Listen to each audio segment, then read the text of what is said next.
gabi po sa inyo lahat. So, ngayon po Kategram, samahan niyo po akong mag-arrange po ng mga gamit ko po sa kwarto po. So, ito po yung unahin ko po mga Kategram. So, maayos na po yan. Talagay ko na lang po dito.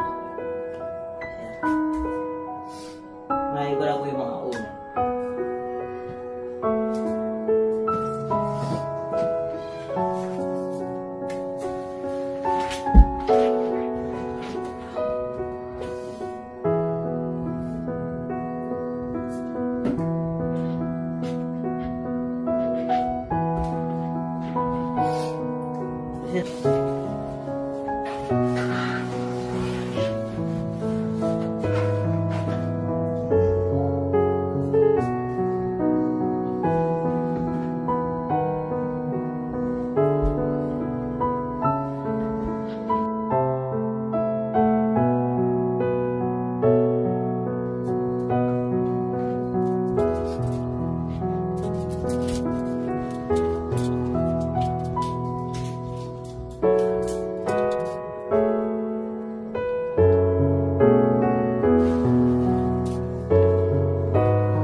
Tapos ko lang po i-hanger yung iba po. So, ilalagay ko po muna yung mga damit ko nakatabi doon po para hindi po masyadong masikip po.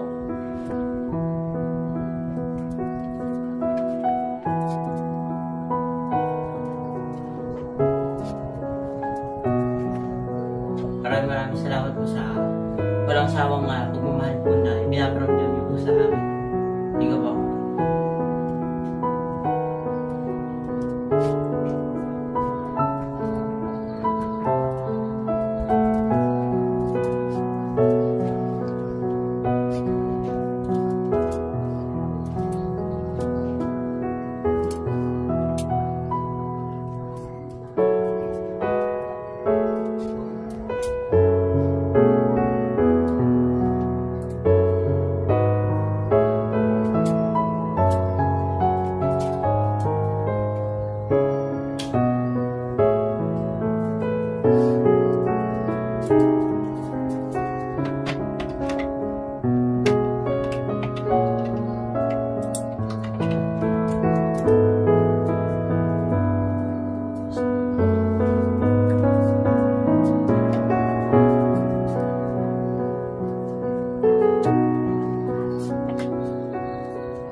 Tapos na po ako mag-arrange ko ng mga damit ko po, mga towel po, mga ganyan po, mga kailangan ko sa loob. So, ayun po mga Kategram, muli po nagpapasalamat po sa inyong pagmamahal po sa buong Manalas family. Salamat din po sa mga gifts na binibigay niyo po sa amin. And yun po mga Kategram, maraming salamat po. Sorry ba, pagod lang po ako, kakalitbit po. And yun po mga Kategram, hindi ko man po mapapangako, basta gagawin ko po yung makakaya ko po upang mapagbutihan ko po yung aking pag-aaral. Ayun po, maraming salamat po mga Telegram. At muli guys, pulahin po tayo natin Diyos. Ingat po kayo lagi. Mahal po namin kayo. Thank you po.